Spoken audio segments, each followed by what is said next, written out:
Olá, pessoal. Nós mencionamos, né, logo na abertura, o fato característico que toda onda transmite energia, né? Fizemos a distinção entre uma onda, né, como um fenômeno oscilatório, um fenômeno que se propaga, né, no espaço e no tempo. Fizemos a distinção de efeitos ondulatórios, demos vários exemplos de ondas, fizemos o contra-argumento, né,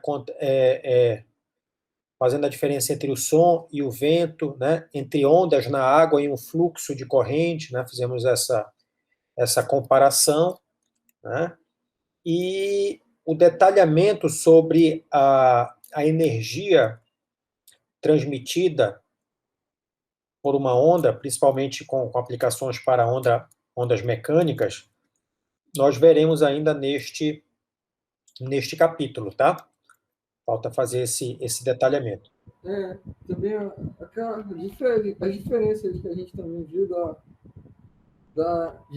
onda estacionária, progressiva. Também vamos continuar aprofundando essas diferenças, tá? Mas ok, né? O Adriano fez um resumo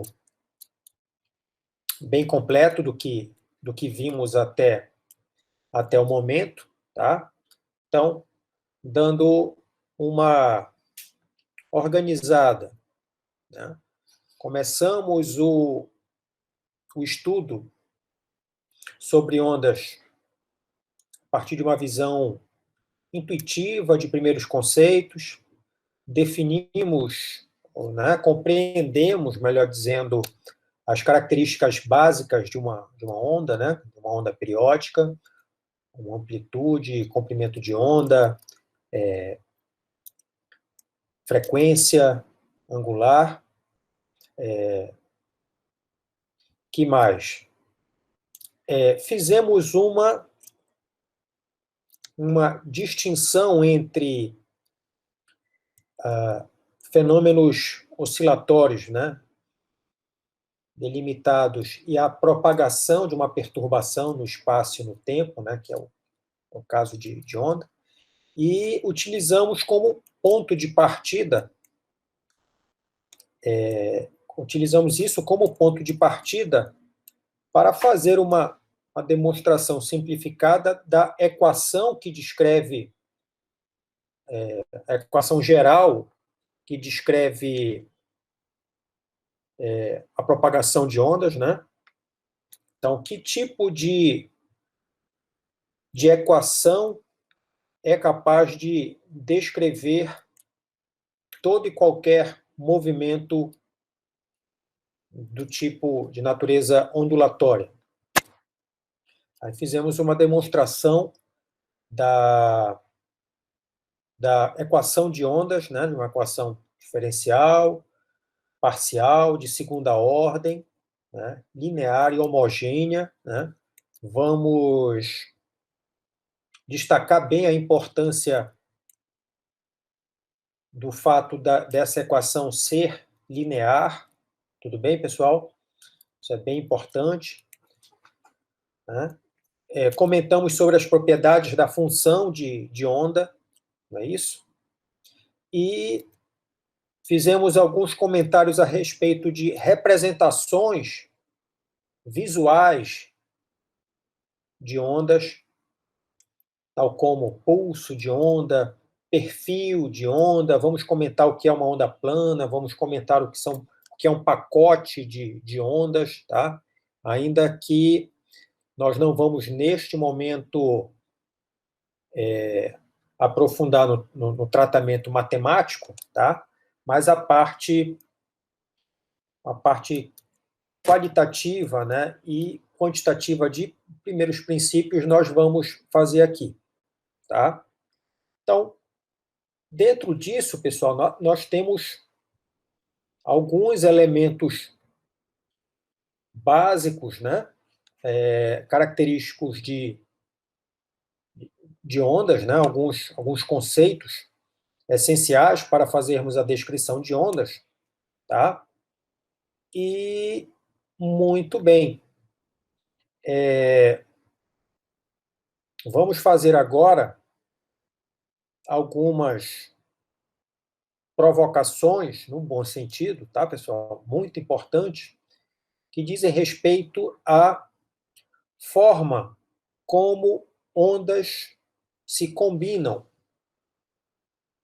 Bom, a começar, o que quer dizer essa expressão? Essa expressão, ondas se combinam, mais ou menos o que vocês entendem por isso, pessoal?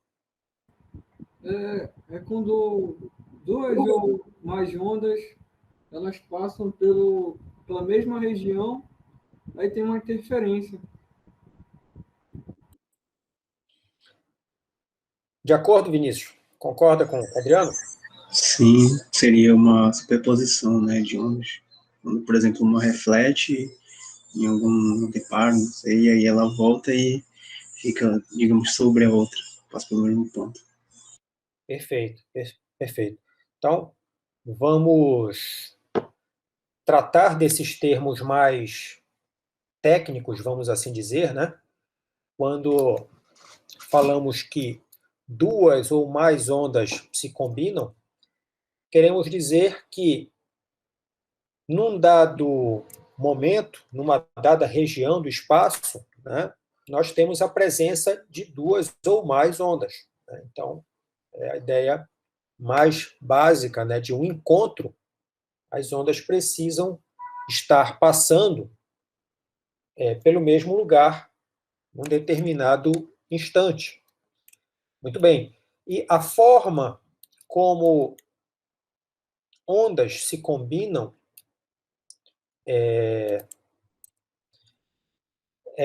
ainda que seja algo, como eu posso dizer, ainda que algumas situações práticas você prevê essa exatamente a maneira, né, para ondas extremamente complexas, você vai fazer um tratamento sofisticado, mas a ideia por trás da forma como as ondas se combinam, essa forma ela é conhecida dentro, em um arcabouço conhecido por princípio de superposição de ondas. Tudo bem? Bom, o que isso quer dizer, pessoal? Tá? Pergunta importante.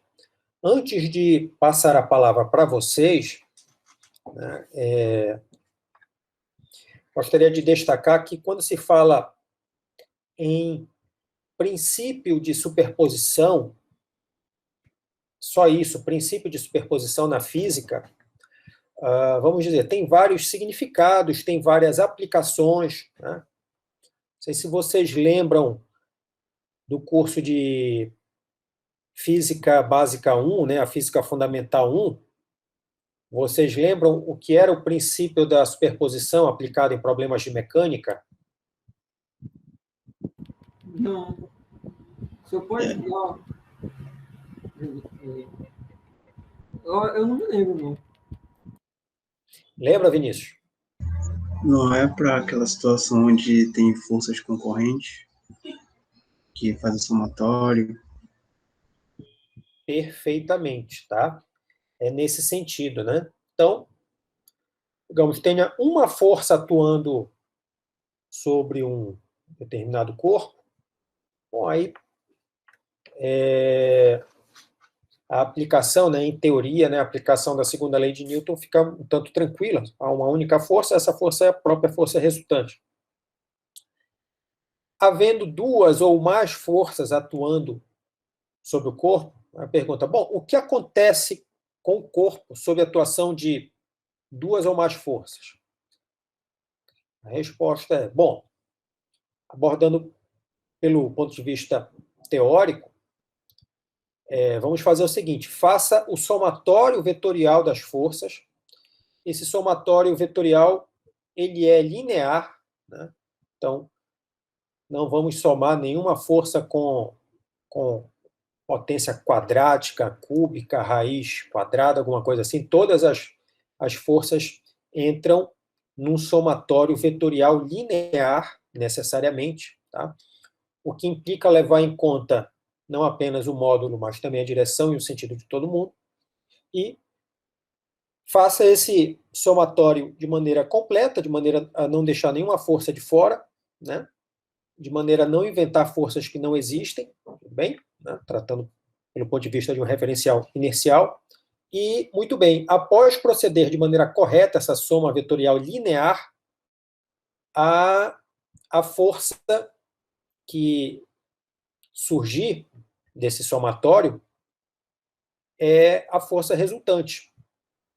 Tudo bem? Pode até acontecer de que a somatória de todas as forças seja nula, vetorialmente falando, né? Então, o corpo permanece parado ou se movimenta em movimento com movimento retilíneo uniforme. Muito bem, então, a ideia geral, assim, quando se fala em princípio de superposição, diz respeito a fenômenos ou situações que são regidos por equações lineares. Tudo bem, pessoal? Bom, então, isso é verdade para uma imensa variedade de fenômenos ondulatórios, tá? Em que nós vamos utilizar o princípio da superposição de ondas para fazer previsão a respeito do que acontece em fenômenos ondulatórios relativos à forma como as ondas se combinam, ok? Então, feito esse apanhado geral, vamos lá, alguém aceitaria definir ou dar uma primeira versão sobre princípio de superposição, pessoal? Aplicado ao estudo de ondas? Acho que é isso aí que o senhor já falou. Vai ser uma soma, né? Eu vi alguma coisa a respeito sobre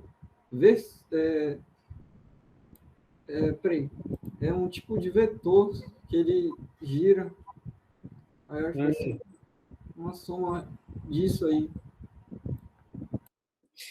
Ok, essa forma de tratar ondas, ela é bastante útil, ela é elegante, tá? Mas, vamos dizer assim, não é obrigatória tratar ondas por esse formalismo, tá? Eu vou mencionar, mas nós não vamos precisar desenvolver por essa pegada, né?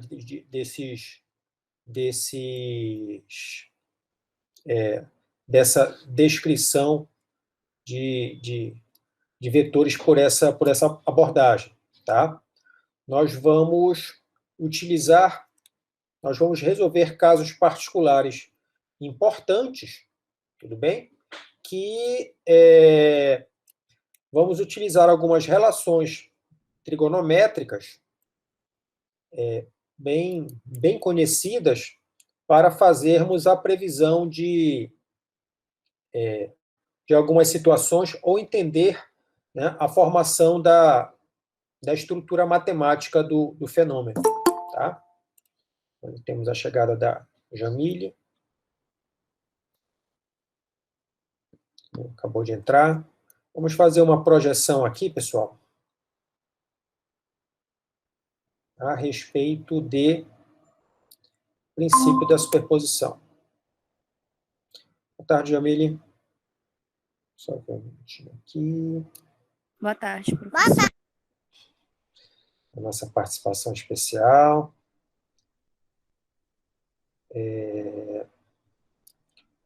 Ok, vejamos o seguinte. Opa, falhou aqui. Ó.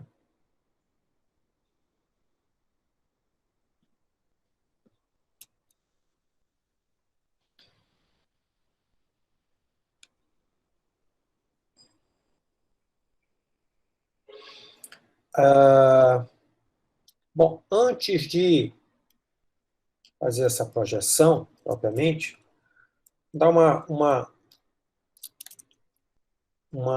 um retorno aqui para o Adriano em relação à questão de número 4 da lista.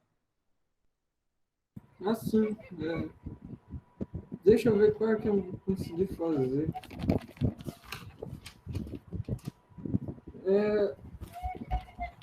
Eu não consegui fazer a D. Trace o gráfico. Trace o gráfico dessa função para t igual a 2 segundos. Tá? Vamos lá.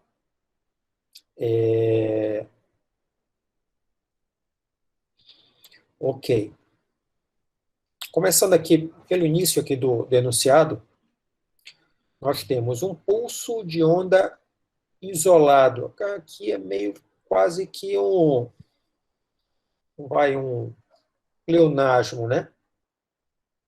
No sentido que vamos entender fisicamente o pulso de onda como um resultado, embora que não esteja entrando em questão o tipo de geração de onda, então pode ser um sinal eletromagnético, né? um circuito eletromagnético produz um pulso com esse formato, um formato triangular, né? Você tem essa subida e a descida são diferentes, né? E tem esse intervalo de 6 segundos. Tá, muito bem. O gráfico em si, ele traz já muita informação, né, desse pulso, e o argumento dessa função, tá, traz informação também. Tá? Nós vamos precisar fazer uso das informações advindas do gráfico, como uma representação, né, do pulso, né, um perfil aí, um instantâneo do pulso, e esse argumento, o que esse argumento me diz? Tá? O que é que ele está dizendo? Ele está dizendo... Oi, Adriano, pode falar. Não, eu pensei que o senhor estava perguntando para mim sobre... Não, pode, é sempre melhor a participação de vocês, pode falar. Tá. O K, né, que é o número de... ele deu o K, a gente consegue também achar o comprimento de onda e a frequência também, pela frequência angular, dá para achar a frequência. Aí assim acha a velocidade. Ok, tá? Verdade, a informação é verdadeira, tá? Mas podemos, inclusive, já partir diretamente da expressão nessa forma. Deixa eu ver aqui, oscilações.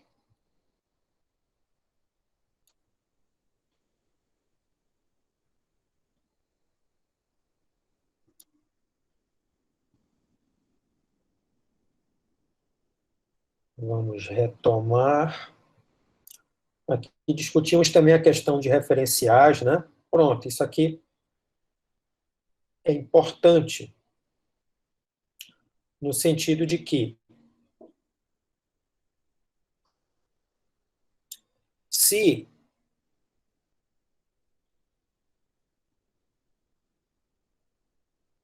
a função tem esse argumento, um argumento nessa forma, então nós sabemos que essa função, independente da forma específica que ela tenha, ela representa uma onda progressiva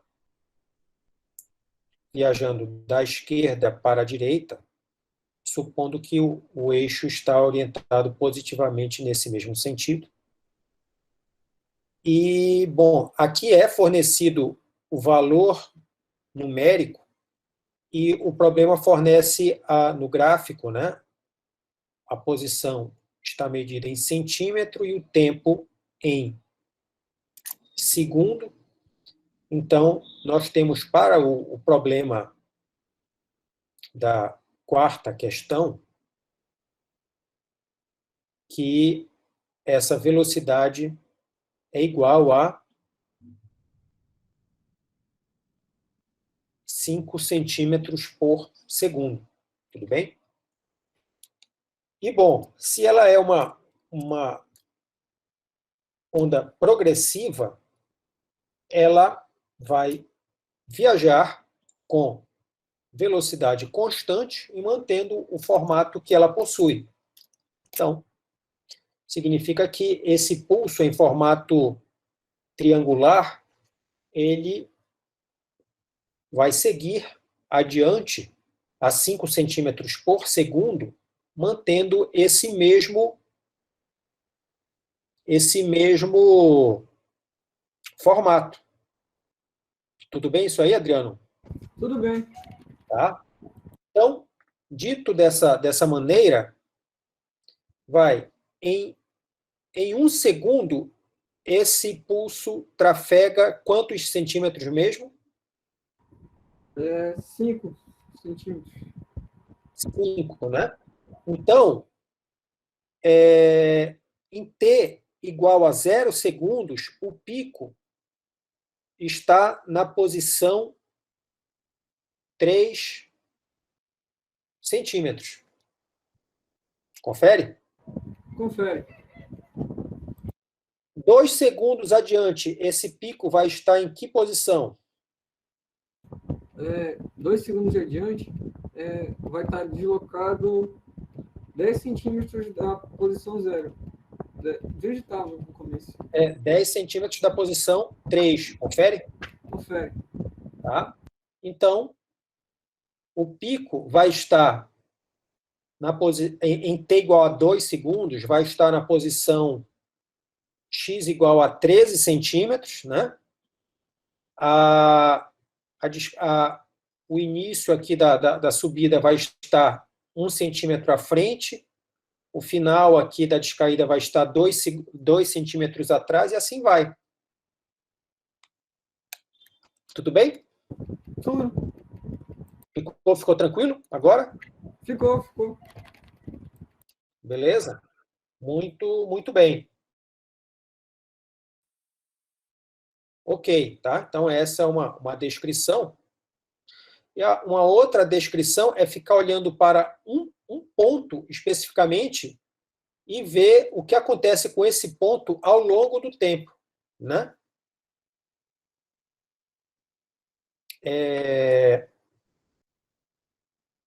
Não, que é essa situação aqui, que é o item seguinte, né? Muito bem, tá. Então, feito isso, nós fizemos a discussão, mais uma vez, de uma onda progressiva, para o caso ainda simplificado, mais importante, de um meio não dispersivo e sem atenuação. E temos a questão da onda estacionária. Tá, muito bem. E vamos falar sobre a forma como as ondas se combinam. Onda estacionária é um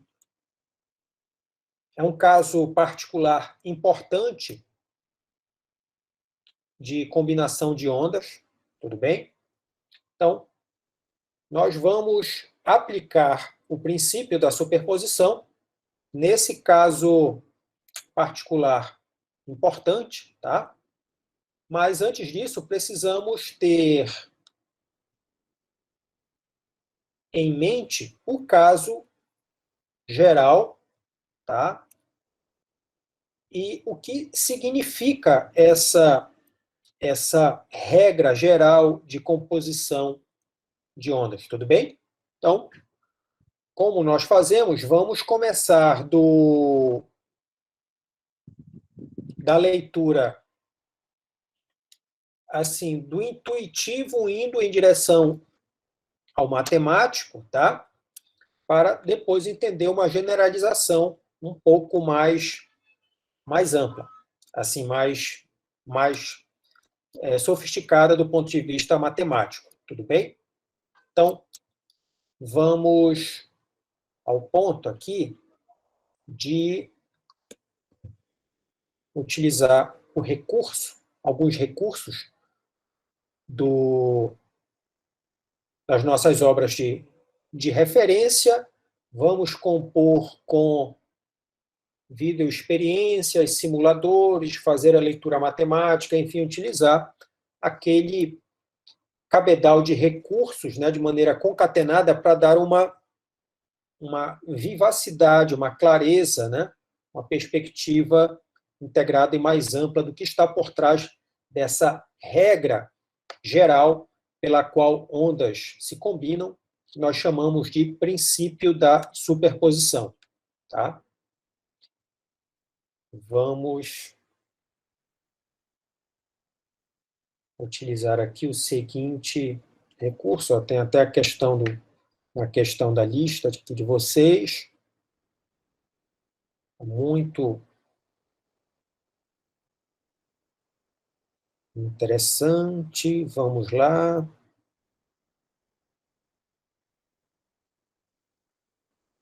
Modos normais.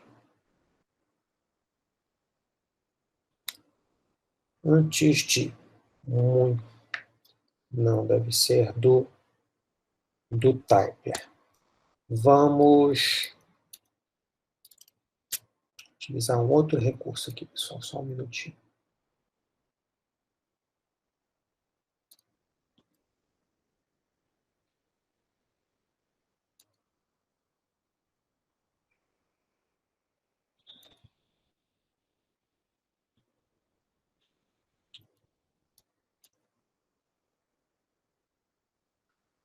Bom, vocês estão conseguindo visualizar essa simulação, pessoal?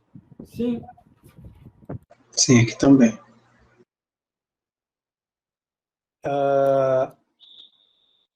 Ok. O que temos aqui esse é um simulador que faz a representação gráfica de duas ondas com frequências bem definidas e velocidades bem definidas, tá? Então, podemos alterar aqui a velocidade das ondas, as frequências, né? E por meio disso podemos combinar ondas com diferentes frequências, diferentes comprimentos de onda, tá? Aqui fizemos a opção por simular ondas de frequências muito, muito próximas, velocidades também muito, muito próximas. Isso aqui já prepara muito terreno para falarmos sobre batimentos, tudo bem?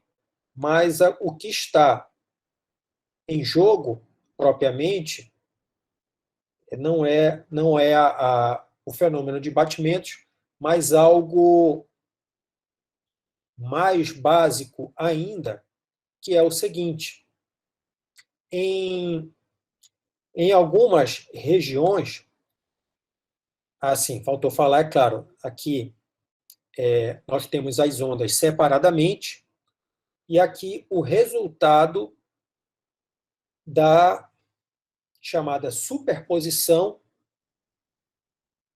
da onda, né, que é basicamente a soma dessas duas ondas particulares, né, formando uma composição resultante, uma onda resultante, tudo bem? Dado por essa representação.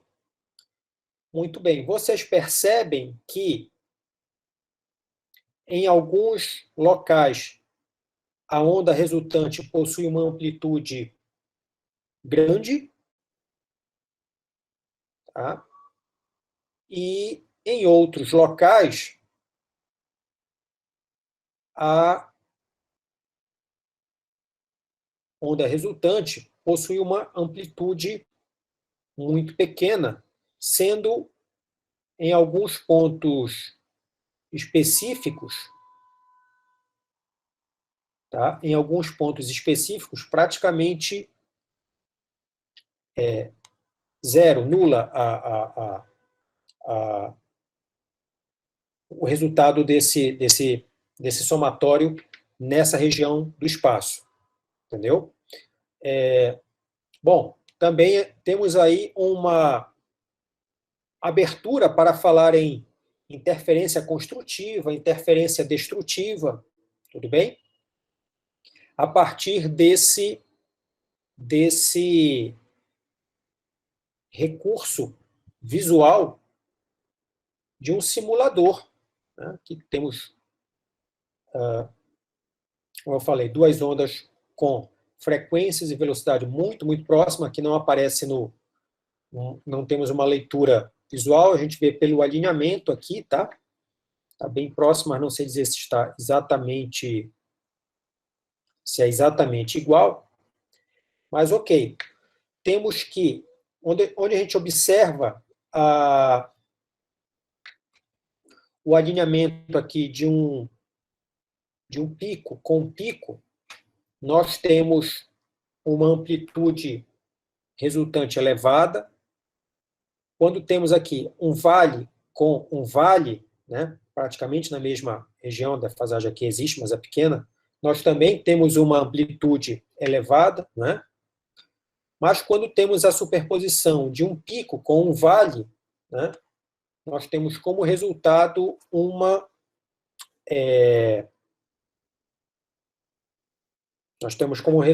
uma amplitude que é muito, muito pequena.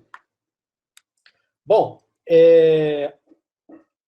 em linhas gerais, pessoal, tá? Ainda não, de maneira não formal, bom, vamos lá, voltar um pouco. Formalmente falando, tudo o que acontece em termos dessa composição, que é resultante dessas duas ondas, é regido por um princípio matemático chamado princípio de superposição. Então, isso é importante, né? Uma maneira de colocar seria o seguinte: olha, o que acontece num dado ponto específico aqui em que as ondas estejam se encontrando? A resposta é, bom, faça a soma dessas ondas individualmente e você terá o resultado. Então, onde tiver um pico e um vale se encontrando, né, você vai ter uma resultante muito pequena, né? Se forem de mesma magnitude e tiver exatamente nessa configuração, pico com vale naquele ponto, vai ser uma resultante nula, né? E se o encontro for de pico com pico, né, ou vale com vale, a resultante tem uma grande amplitude para cima ou para baixo, a depender se é um encontro de dois picos ou de dois vales, né? Isso de uma maneira de uma maneira geral, sem aprofundar na normatização da coisa. Esse é apenas um primeiro recurso para nós entendermos como se dá esse tratamento matemático, tá? Então, partindo desse aqui, deixa eu dar uma olhadinha, deve ser nesse...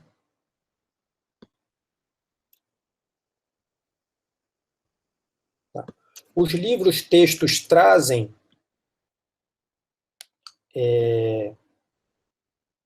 vários recursos, né, que são estáticos, de pulsos viajando em sentido contrário, tá? Inclusive, essa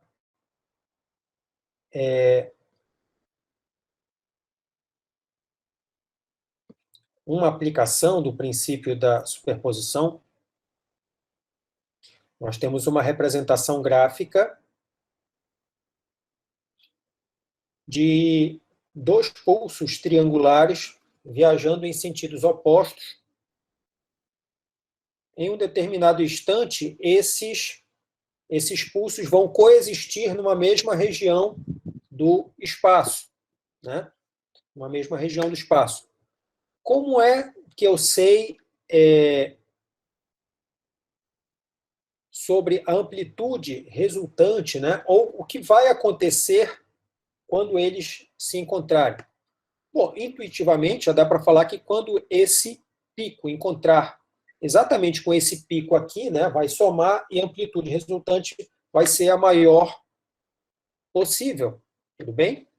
Bom, mas eles vão se encontrar e vão passar adiante pelo outro e vão seguir a vida como se nada tivesse acontecido.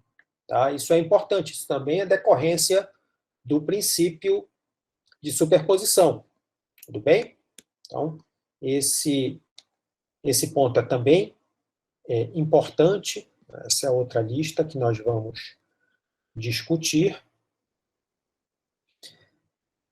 Um comentário, pessoal. Aqui, nesse capítulo, nós vamos fazer uma abordagem que é um tanto misturada em relação aos dois materiais que nós estamos utilizando, nossas fontes principais, a saber, o Tipler, esse que nós estamos vendo, e o Sears, tá? Ou seja, para essa parte de ondas, especificamente, eu não vou seguir exatamente a organização dos conteúdos que o Tipler usa, tá? Ao invés disso, vamos fazer uma mistura, por exemplo, a parte de princípio de superposição, o Tipler deixa em separado para o capítulo seguinte. Tá? Por falar nisso, vocês estão conseguindo acessar esse material, pessoal, que está na lista? Esses recortes? Não, da última vez que eu vi, eu não estava. Tá aquele problema de cheiro. Não sei o que ele cheira. Eu não consegui resolver isso ainda. Mas infelizmente. eu tô usando o mesmo o Rider, porque ele tem a versão digital dele aí. Melhor. Vinícius, Jamile, como é que vocês estão em relação ao acesso, né, de material, de livro-texto? Também não estou conseguindo, aí eu estou utilizando outro livro. Estou utilizando o Halliday e uma parte desse TAI que eu consegui baixar. Ok. Eu também não consegui ver lá pelo Classic One. Eu estou usando o Moisés que eu tenho aqui. Estudei alguns tópicos por ele. Ah, legal, legal. Então, Moisés é muito, muito bom. Tá, muito bem. Ok, eu vou pegar essa representação aqui, tá? Então, temos a representação de dois pulsos de onda trafegando em sentidos opostos, tá?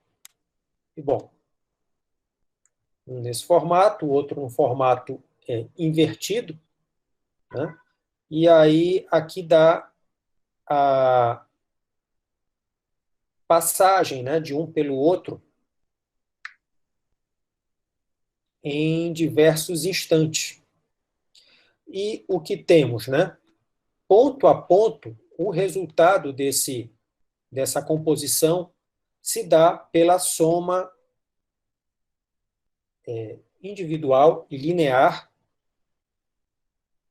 No caso aqui é um exemplo didático composto por dois pulsos, né?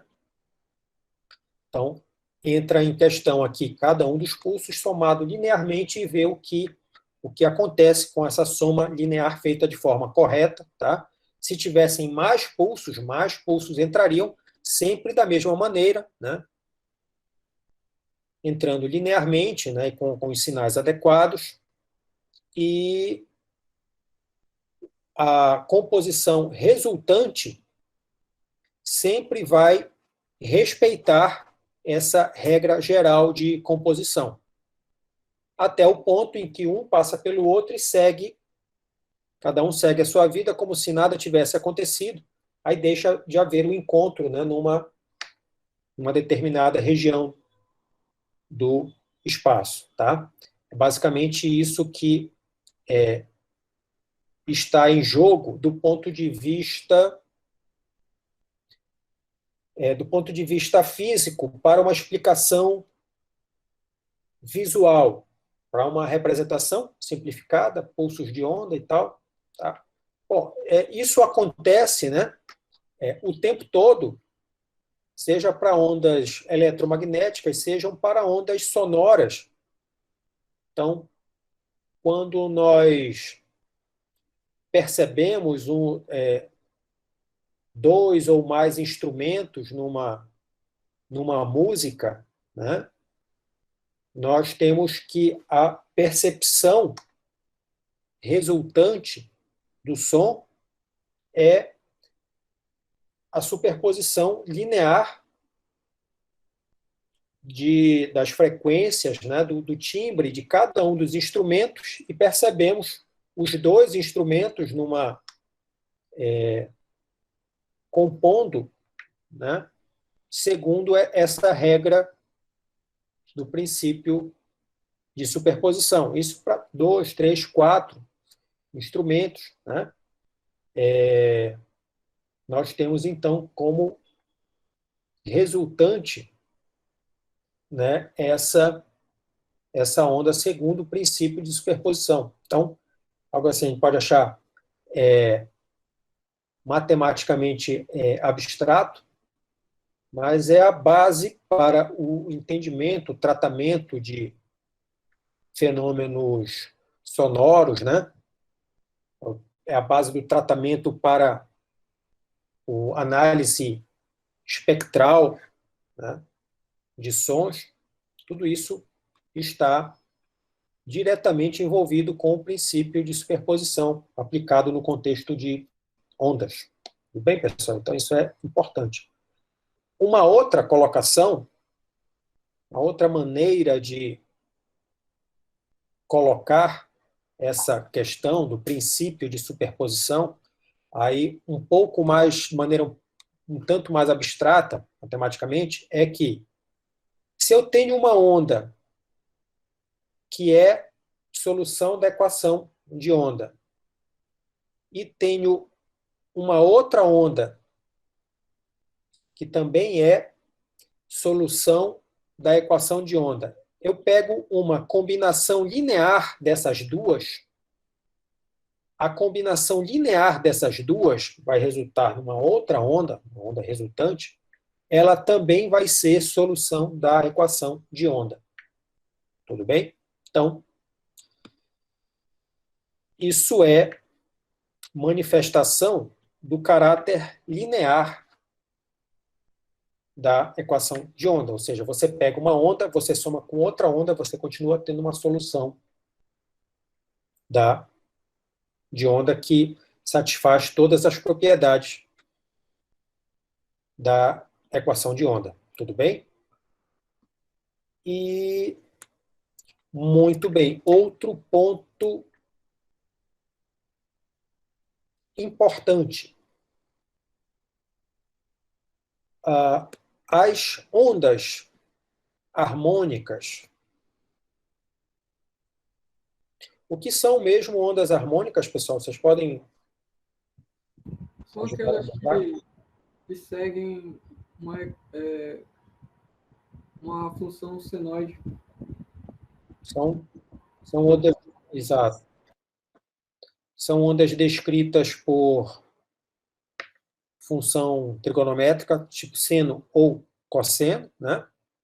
E, dito isso, elas possuem, então, frequência bem definida, não é isso? E, muito bem, vamos ver um pouco mais adiante que essas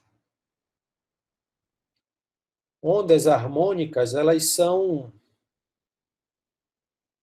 se utilizando de uma linguagem poética, né? São quase que mágicas. Por quê, pessoal?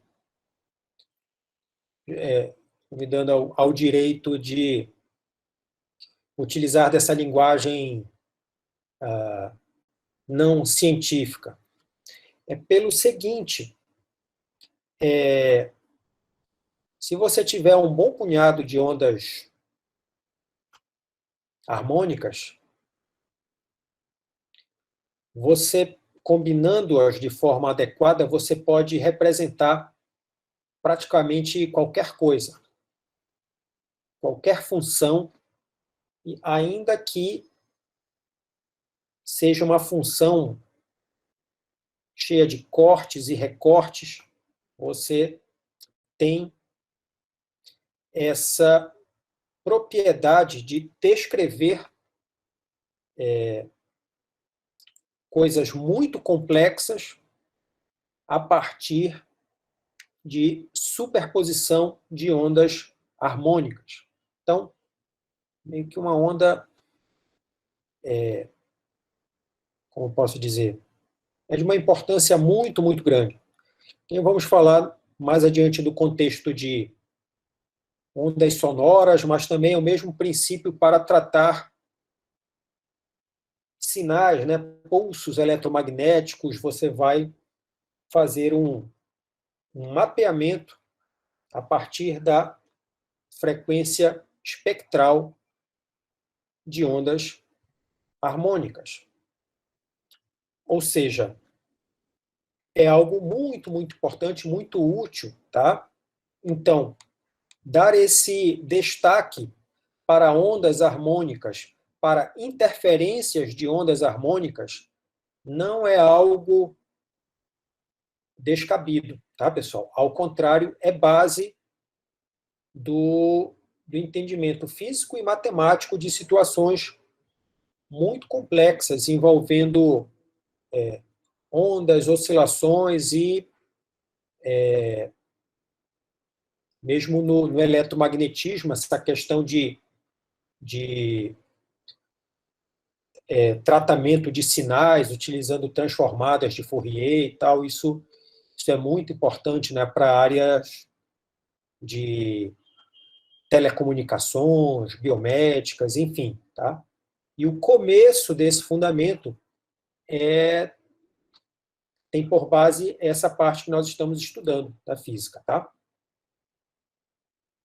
Então, por exemplo, aqui, acho que foi o Vinícius que citou o nosso prezado Nussensweig, Moisés. Então, vejamos aqui, pessoal, nós temos essa função triangular, Vocês estão conseguindo ver aqui? Essa figura 5.25, no livro-texto, Moisés Sim. no Uruguai, tá? Então, muito bem. Veja, aqui as aproximações, tá? Uma...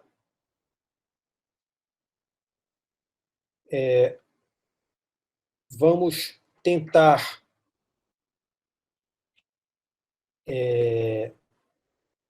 nos aproximar dessa função triangular utilizando, para isso, um conjunto pequeno de funções harmônicas.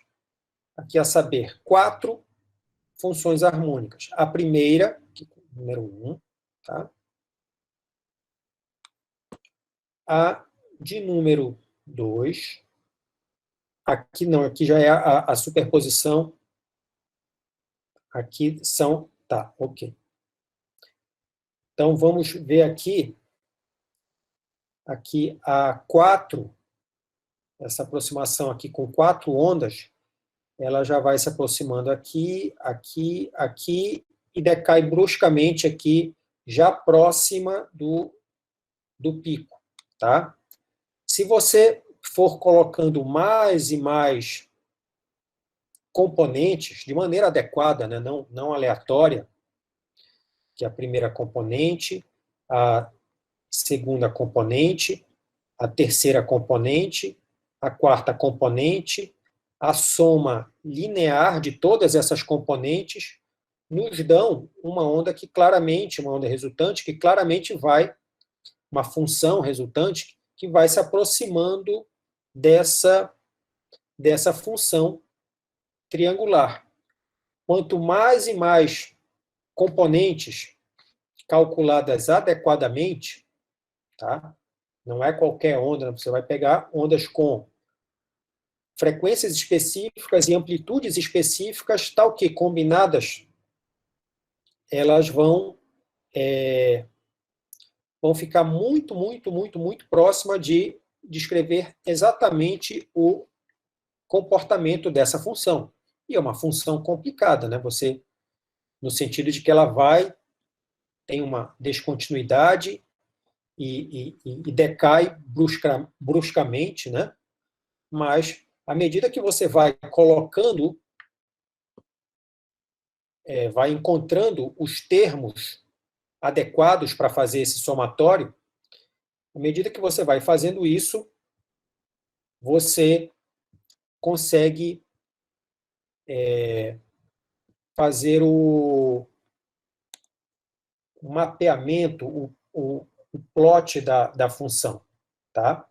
Então, isso é decorrência dessa propriedade, aqui expressa para um caso particular simples, pegando com a superposição de 2 ondas especificamente.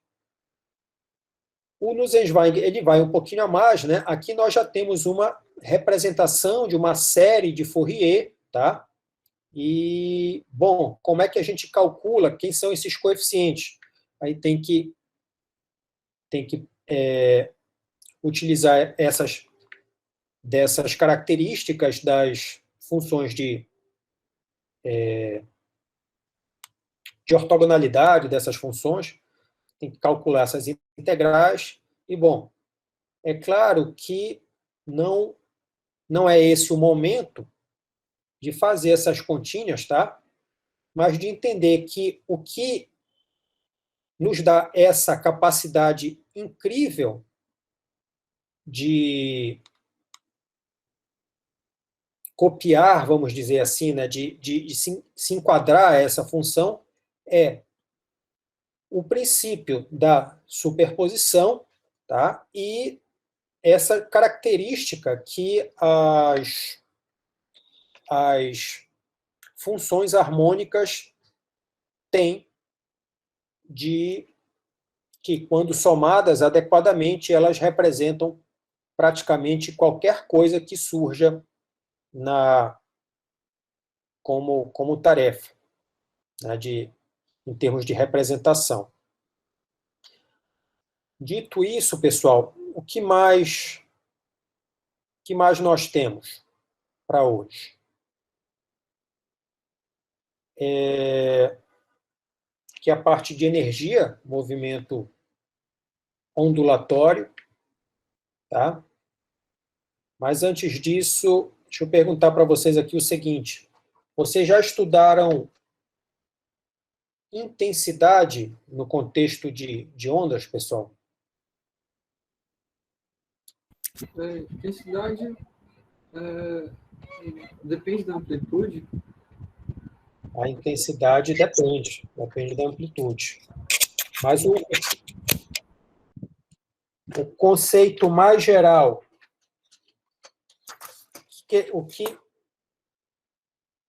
qual é a ideia? Eu estudei, mas eu já não me lembro muito bem. Certo.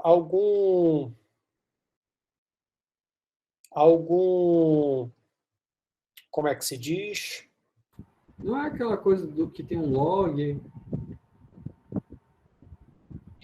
Isso, intensidade, aí estamos falando nesse contexto de intensidade sonora, tudo bem?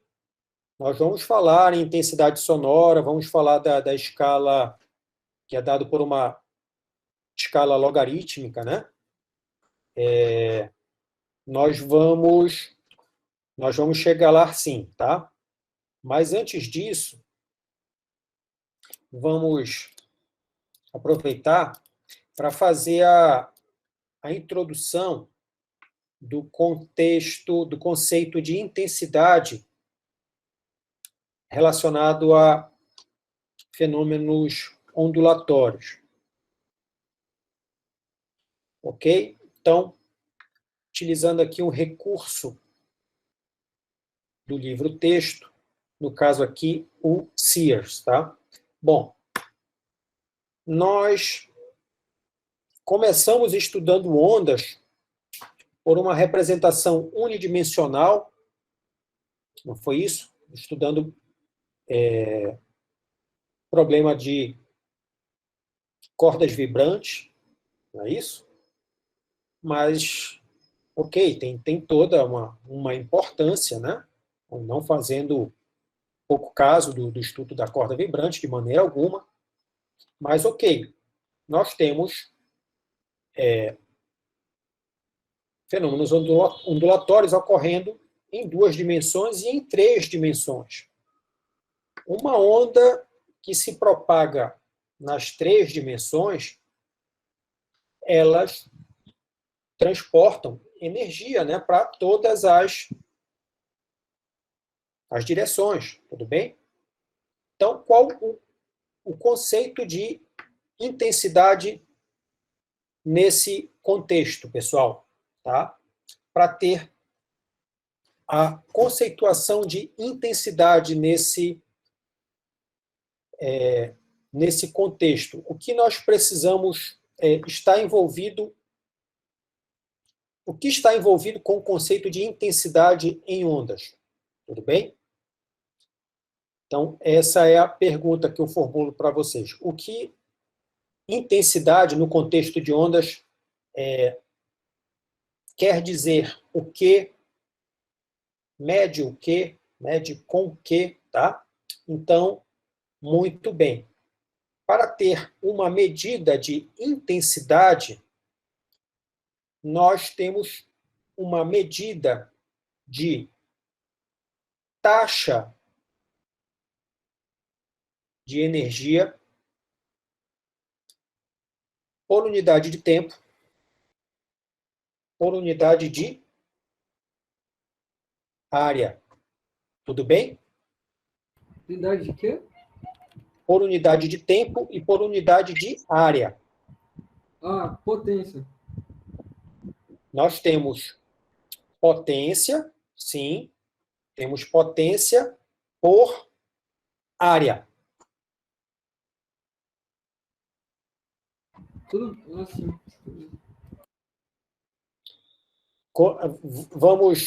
Vamos ver aqui, tá? O uso, tá? Aqui, uso de uma...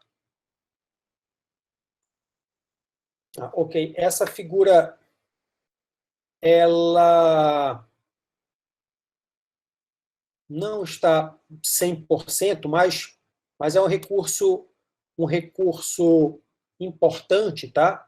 E é melhor do que se eu tentar desenhar no Jamboard, tá? Então, o que temos aqui? Tá? Então, temos aqui a representação de uma fonte de ondas, vocês estão conseguindo ver? Sim. Aqui, uma esfera de raio R1, e aqui uma esfera maior, está meio apagado aqui, mas o raio de raio R2. Tudo bem? Ok? Então, bom, é algo assim muito perceptível a noção que nós temos de intensidade do som, embora a gente não, digamos assim, o leigo não conheça os conceitos físicos, né, de uma maneira bem definida, assim, o que é amplitude e tal, o que é intensidade, mas a ideia de intensidade, e aqui, para efeito de exemplificação, estamos utilizando a experiência com ondas sonoras, com som, tá?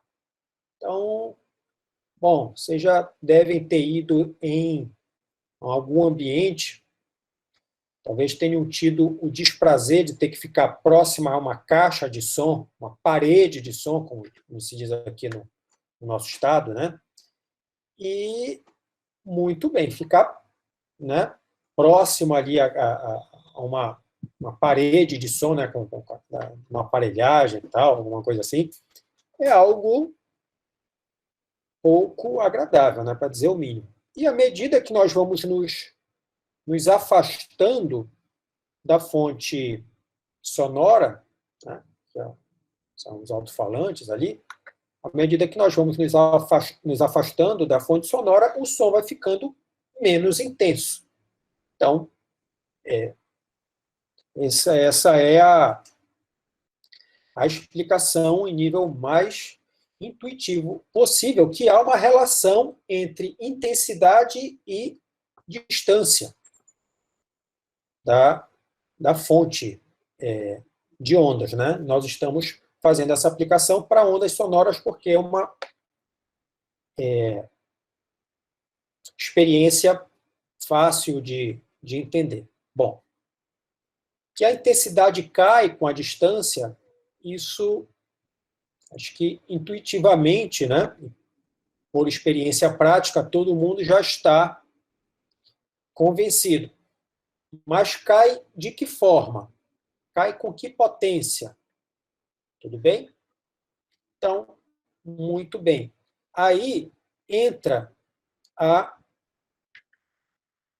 o conceito de intensidade como a energia que passa por uma determinada área por unidade de tempo. Então, temos potência, energia por tempo, temos potência por unidade de área. Tudo bem aí, pessoal? Tudo. E muito bem, de onde sai esse resultado? Tá?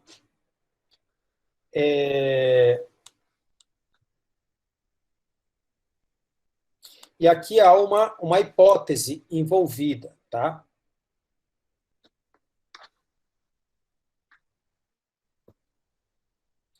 Esse resultado, tá?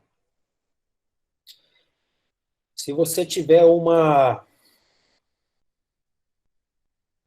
fonte irradiando igualmente em todas as direções e sem haver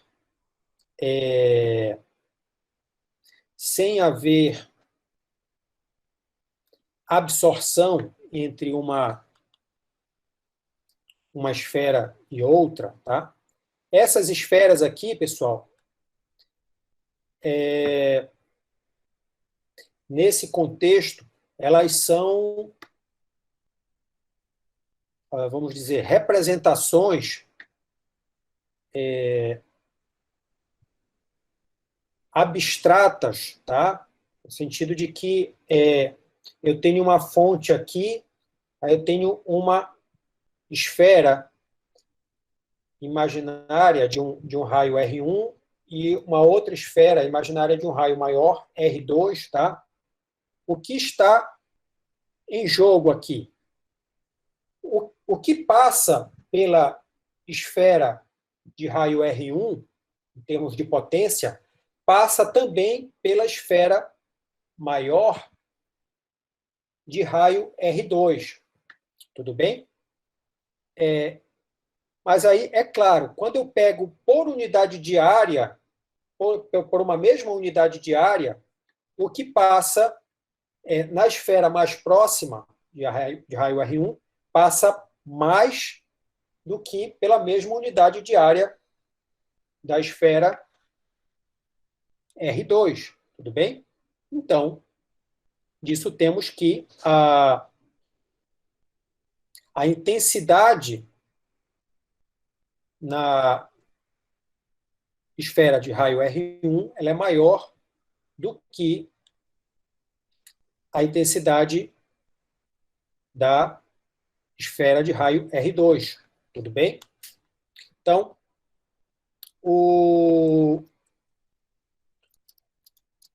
vamos à construção do conceito.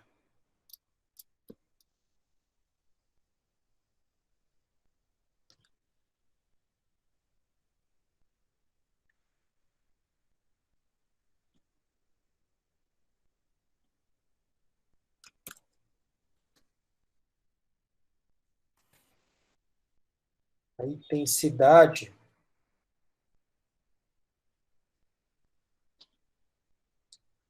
ela é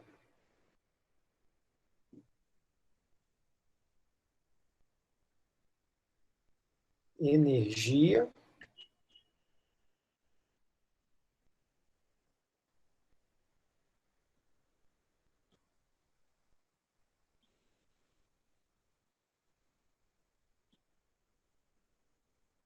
por tempo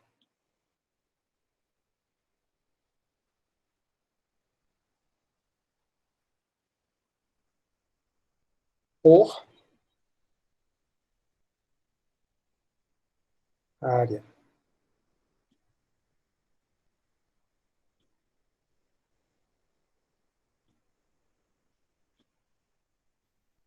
Então, nesse sentido, vamos ter dimensionalmente que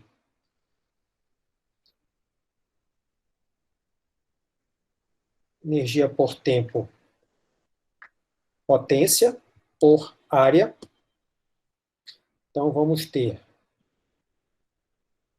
que a unidade de intensidade, bom, a dimensionalidade vai ter dimensionalidade de potência por área. No sistema internacional, vamos ter watt por metro quadrado. Tudo bem, pessoal? Então,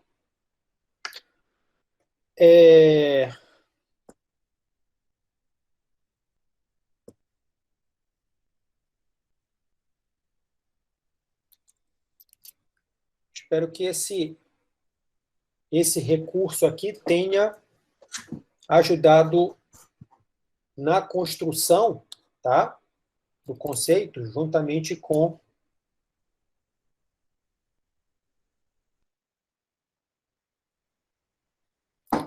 essa expressão, né? Então, você precisa ter fluxo de energia por unidade de tempo por unidade de área, né? E muito bem. O que temos aqui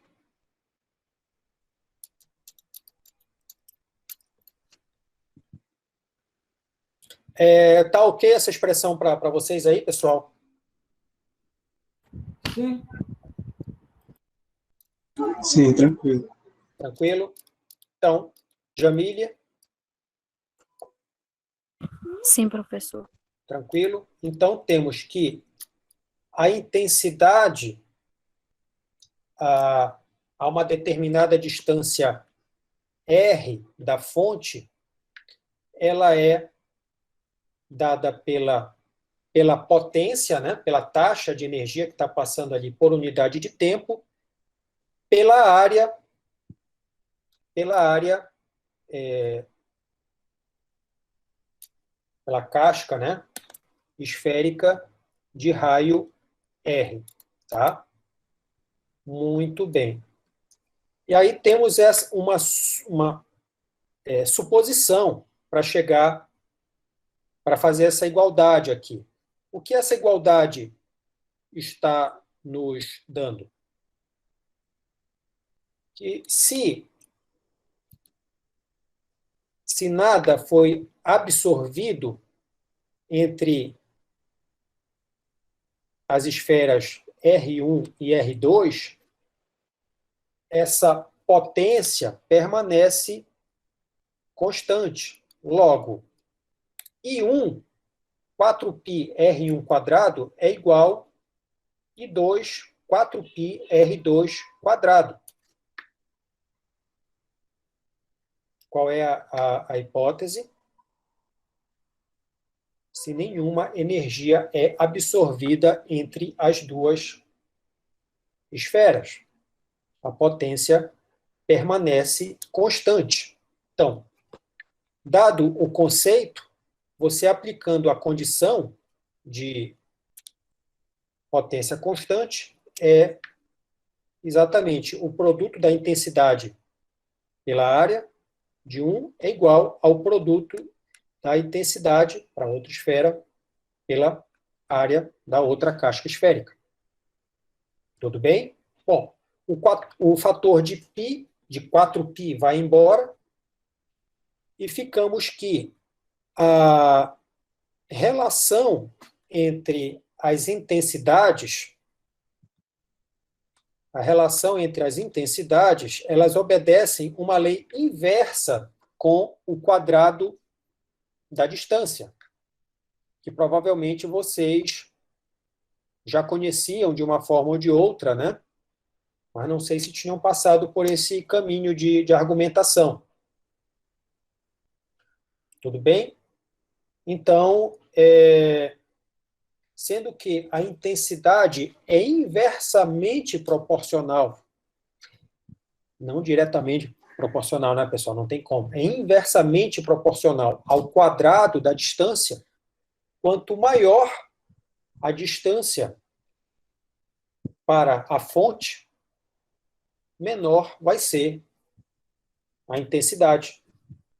A intensidade é referente à onda em questão.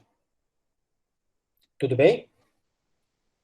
Então, algum mistério aqui, pessoal? é tudo ok. Tá? Professor? Pois não? Porque assim, a gente fez essa análise para uma onda que ela se expande em todas as direções, né? Certo. No caso, por exemplo, de alguma onda que tivesse se propagando numa corda, por exemplo, unidimensional, teria como a gente calcular essa potência? Porque aí não teria, digamos, uma área, né? Seria um comprimento, né? É, é, de fato, a,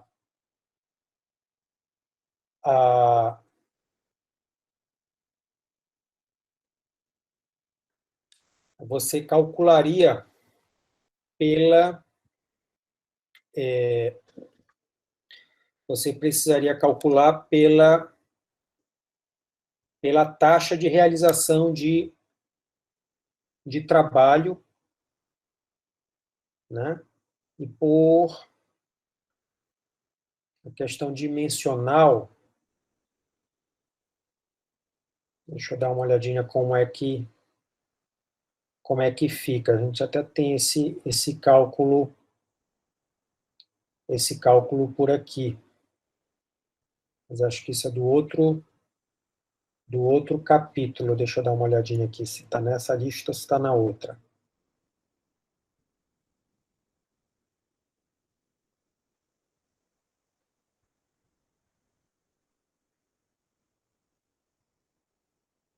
Eu acho que está nessa lista mesmo, tá vendo?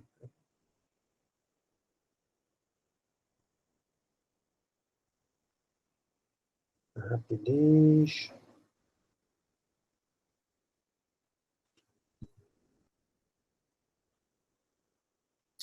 Temos o cálculo de potência.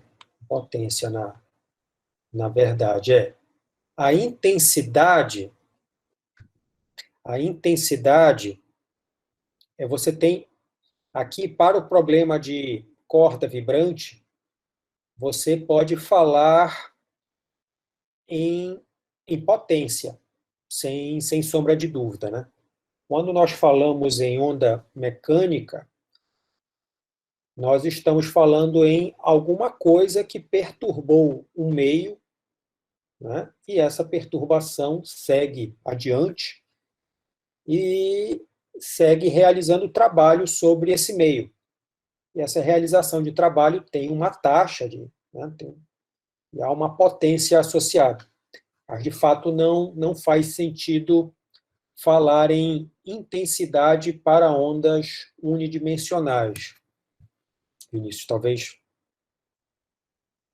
não sei se isso responde a tua questão. Sim, tudo certo. Entendi Tá? aqui. Beleza? É uma ótima pergunta, realmente. Onde estávamos? Tá, muito bem.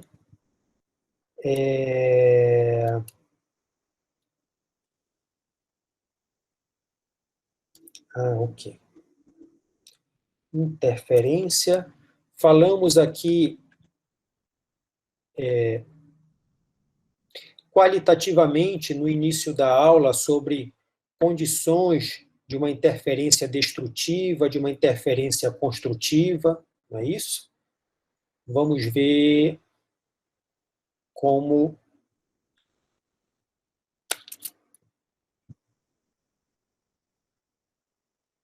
ir um pouco mais adiante com esses recursos. Esse recurso aqui do livro texto do Sears, tá? É basicamente uma outra versão desse recurso aqui, né? E muito bem, vamos a ele aqui. Aqui temos a superposição de duas ondas, tudo bem? Em que as ondas são as linhas finas e a linha mais espessa, mais grossa, é a onda resultante da superposição dessas duas ondas, tá? Então, essa linha mais escura é a onda resultante dada pela soma das duas ondas, e a soma sempre linear. Tudo bem, pessoal? Então, nesse recurso aqui é feito diversos frames, diversos instantâneos, tá? Então, aqui tem 2, 3, 4, 5, 6, 7, 8, 9. Tem 9 frames aí no intervalo de 1/16 do período, né, para cada um deles. Então, vamos lá. digamos, aqui, acompanhando pelos... vamos vendo aqui onde é que nós temos crista, onde é que nós temos vale e onde é que nós temos partes em que, em exatos pontos aqui, o resultado da superposição nos dá uma amplitude nula. Então, a ver aqui, ó. Aqui temos uma região próxima da crista, aqui uma região próxima do vale, de mesma magnitude, soma, dá zero, né? Então, da mesma forma, temos uma região próxima da crista, uma região próxima do vale, de mesma amplitude, a região a somatória nos dá zero. Aqui, as duas estão acima, né, do valor médio. Eu tenho a crista, aqui as duas abaixo, eu tenho um vale, aqui crista, aqui vale. E temos a descrição em termos de região em que a minha marcação aqui está visível para vocês, pessoal? Sim. Tá? O ideal seria usar esse recorte aqui, usar um marcador mais... Eu até tinha esse aplicativo, mas ok. Nessa linha aqui, nós temos aqui um nó, tá vendo? Nulo, nulo, nulo, né? Aqui temos um nó, temos uma região em que a amplitude é nula, a amplitude resultante é nula, e temos as regiões em que a amplitude resultante é o máximo, né? É o chamado ventre, tanto positivamente quanto para baixo é ventre, né? Então, temos regiões de ventre, região de nós. Alguns livros chamam o ventre como antinós, tá? Ventre ou antinós é a mesma coisa. E muito bem. Aqui, interessantemente, ó, as duas ondas estão inteiramente fora de fase. Então, em todo ponto, nós temos o máximo com o mínimo, né? E nessa configuração, para exatamente nesse instante, nós temos um cancelamento, tá, das duas ondas, e, no caso, as ondas aí são de mesma amplitude, mesma frequência, tá? Temos um cancelamento perfeito aqui, uma interferência destrutiva, e nessa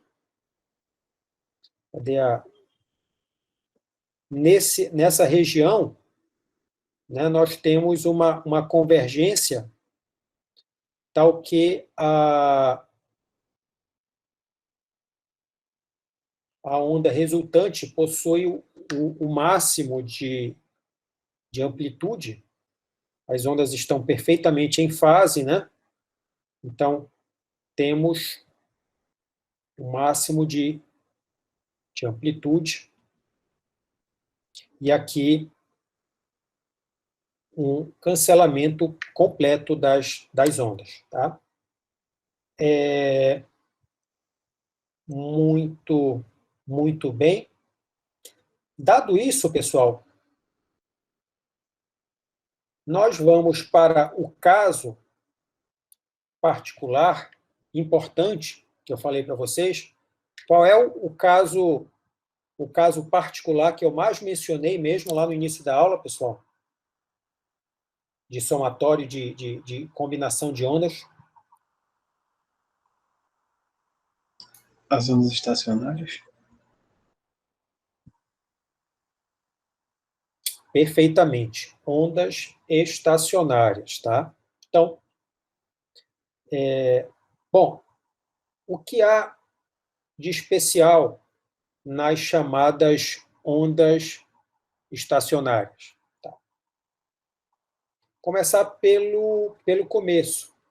Elas são um resultado específico de uma combinação específica de ondas, tá? Para ter onda estacionária, eu preciso ter ao menos duas ondas com características bem determinadas. Quais são essas características, pessoal? Vocês saberiam definir?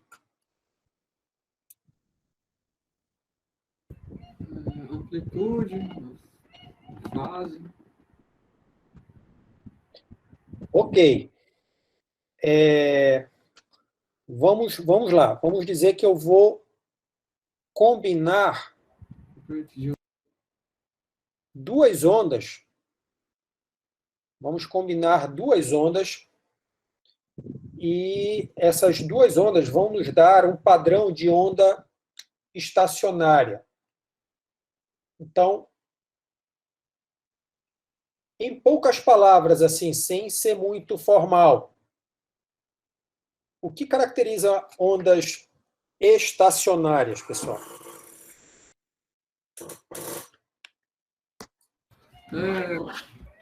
Elas não vão transmitir ou propagar energia,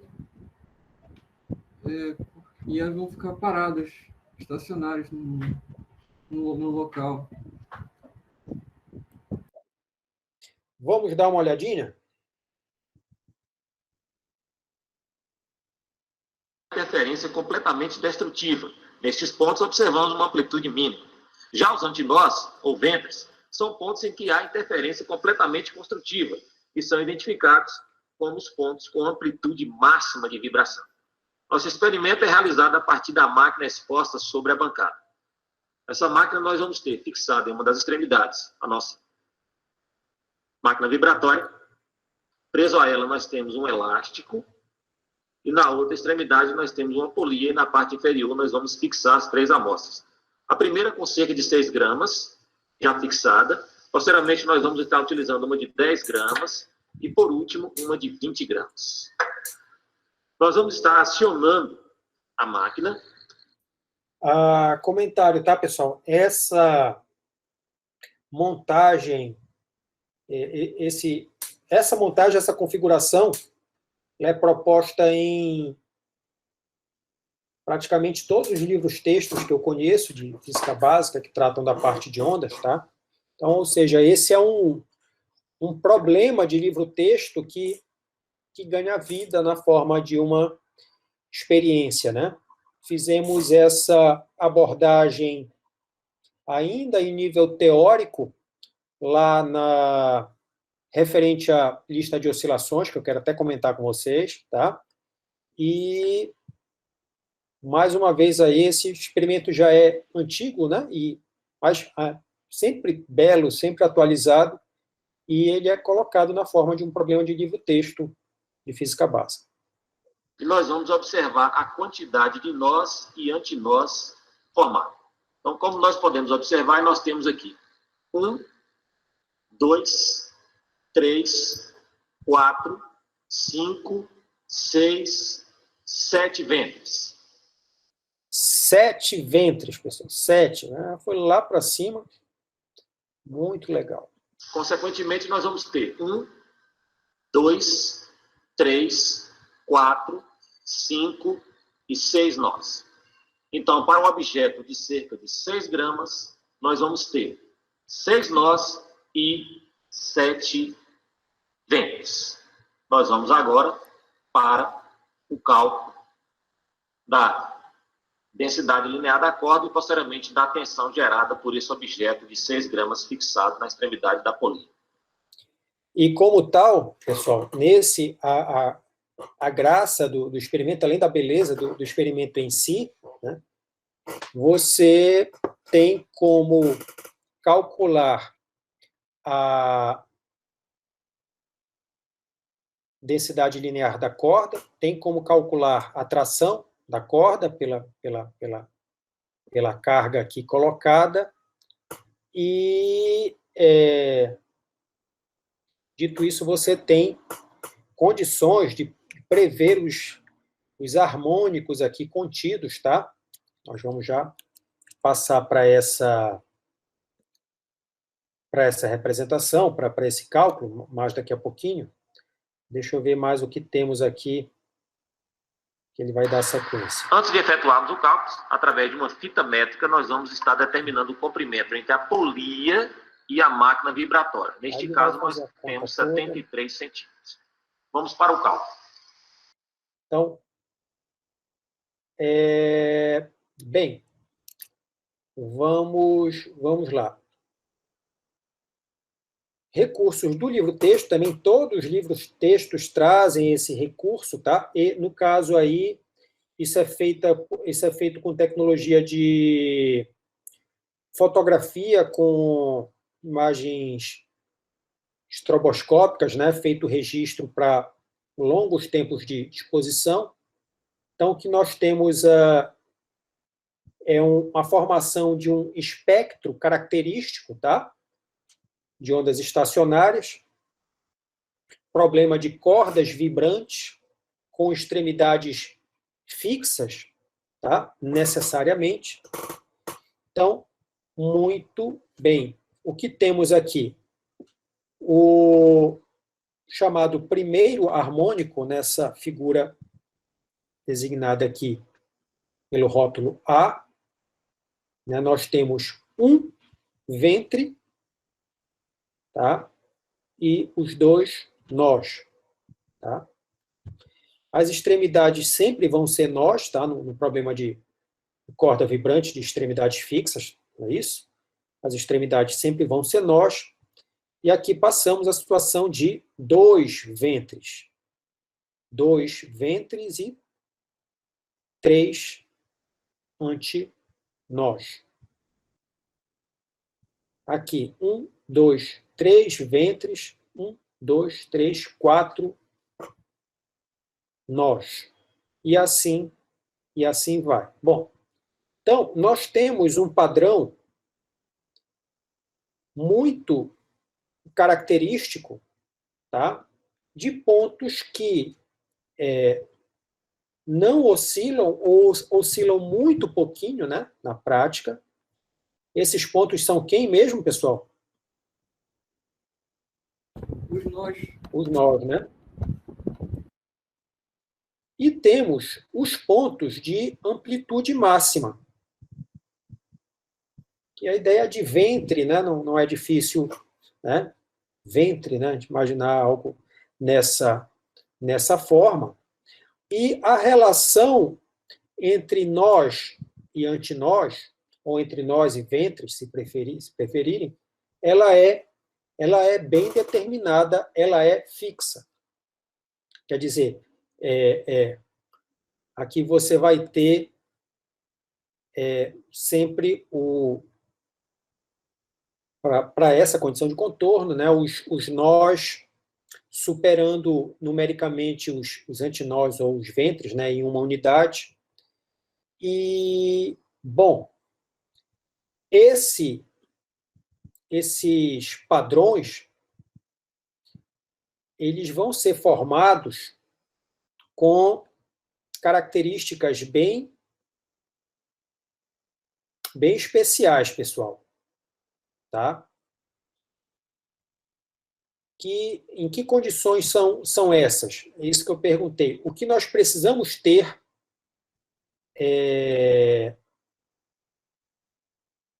para termos como resultado esse padrão. Tá? Aqui temos padrões, né? Temos o padrão aqui com o primeiro harmônico, temos um outro padrão aqui com uma frequência mais elevada, 2 vezes o valor dessa primeira frequência, aqui uma frequência mais elevada, 3 vezes o valor dessa frequência, e assim vai. Que condições nós precisamos ter para formar uma onda resultante com essas características de nós e antinós bem definidos? Uma diferença de fase, Vocês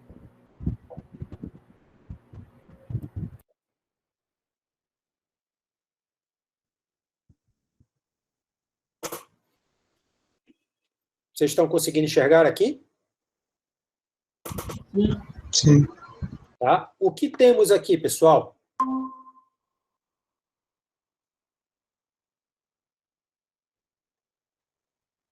O que é que essas duas ondas possuem em comum? O que elas possuem de diferente? O sentido de propagação da onda é diferente. Os sentidos de propagação são opostos, ok? E o que elas possuem de idêntico?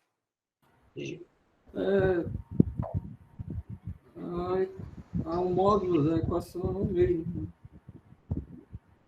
Mesma amplitude, Para todos. mesma frequência, mesmo comprimento de onda, tá?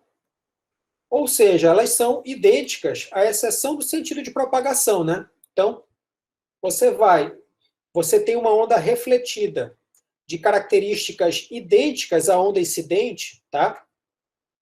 A exceção é claro que elas possuem sentidos de propagação invertidos, né?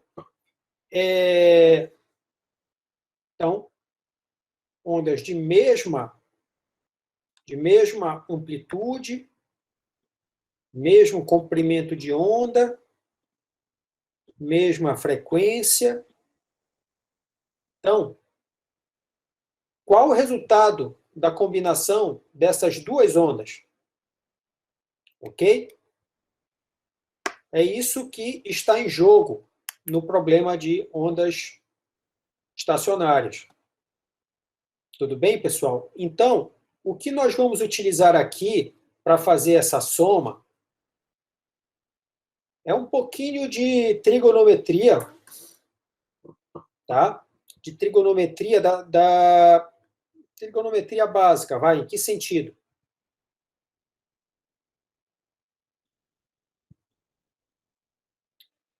Se eu pegar aqui e utilizar as famosas expressões de soma de cossenos, né? Cosseno de A mais B. Então, muito bem. O que nós vamos ter? Se pegar aqui e utilizar cosseno de A mais B, e utiliza essa expressão aqui, e cosseno de A menos B, e utiliza a expressão correspondente. E aqui, para mesmo, é A mais B e A menos B, né?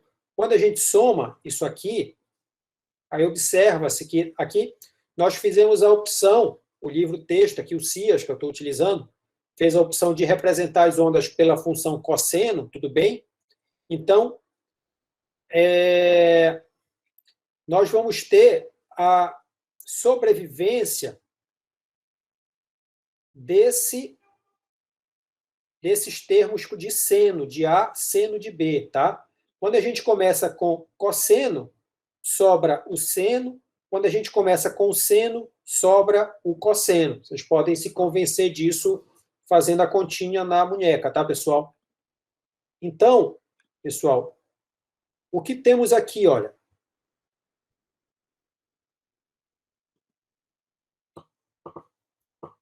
Tudo bem? O que temos aqui? Esse resultado aqui é muito importante. Ele é muito importante. Ele é o resultado da soma de duas ondas de mesma amplitude, mesma frequência, mesmo comprimento de onda e sentidos de propagação opostos. E isso aqui descreve esse tipo de comportamento, descreve esse tipo de padrão que nós estamos estudando como sendo ondas estacionárias. Tudo bem? Ok? Estão comigo aí, pessoal?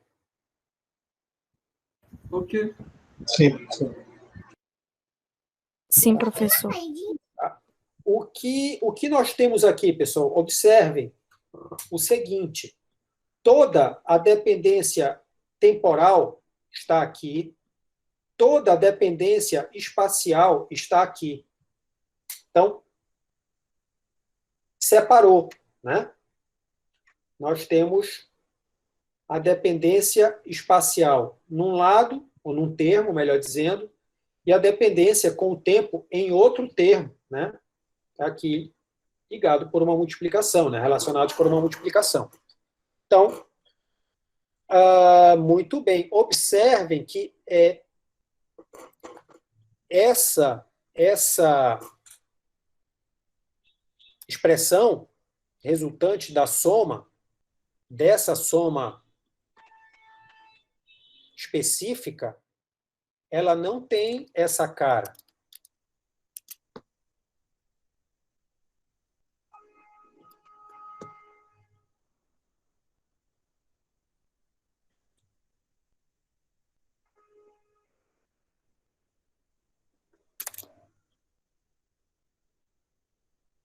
Nós temos algo aqui. 2 vezes a amplitude vezes seno de kx vezes seno de ômega t. Então, a dependência com o tempo está aqui, a dependência com o espaço está aqui. Isso aqui é diferente de uma expressão desse tipo aqui, né,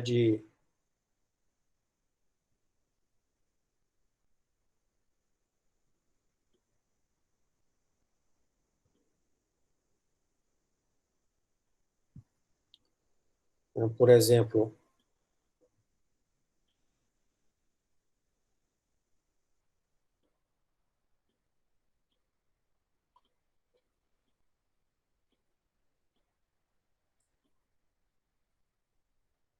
que nós temos uma onda harmônica, né, cujo o argumento, você pode colocar esse argumento nessa forma, né, que é uma forma característica de um argumento de uma onda progressiva, né?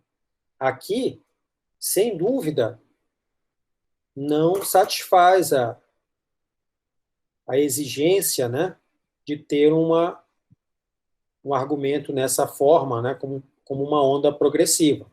E, de fato, uma onda estacionária não é uma onda progressiva, porque tem uma razão de ser, né? Porque estacionário. Onde tem nó, é nó, né? E assim permanece. Então, nós vamos ter fluxo de energia em sentidos opostos, né? E quando chegar no nó, você vai ver que não tem transferência de energia para além do nó. A energia fica delimitada em regiões do espaço que não sejam os nós da onda resultante. Tudo bem? Então, tem esse aspecto bem importante, que essa expressão, ela nos ajuda, ela é a base para descrever esse tipo de padrão, tá? De ondas estacionárias. E aí, muito bem, como é que nós prevemos as condições dos nós? Bom, o nó são os pontos em que a amplitude é quase zero ou zero. Em nível teórico é zero, né? Então, para zerar isso aqui, nós precisamos zerar com base na posição. Então, seno de kx, para dar zero, tá? O kx tem que ser, nós estamos trabalhando com a função seno, né? Então, o kx tem que ser zero, ou π, ou 2π, ou 3π, e assim vai, né? Então, aqui temos as condições dos nós de uma onda para uma onda estacionária. Tudo bem? As condições para uma onda estacionária. Bom, muito bem. Dito isso, pessoal, o que mais nós temos? Nós vamos utilizar uma relação importante, até a questão da lista.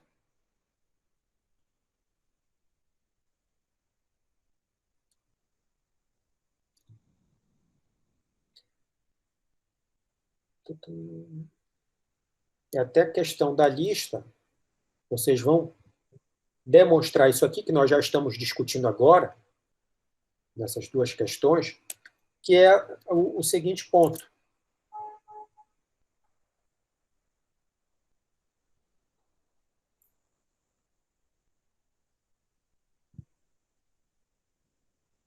Aqui, nós já sabemos de onde vem essa expressão. Vamos relacionar o comprimento de onda com o comprimento da corda. Nós vamos fazer isso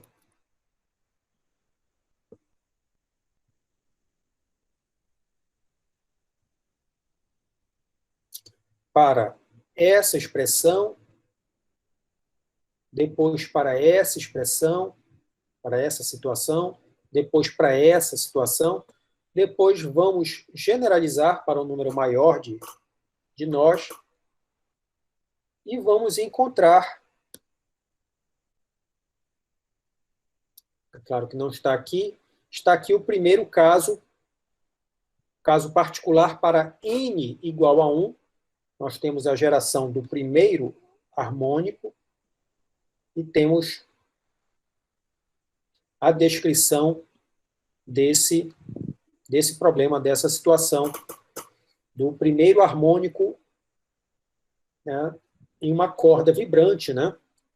A descrição desse modo de vibração para ondas, o primeiro modo de vibração de uma onda estacionária aí para o problema de corda vibrante com extremidades fixas, tá?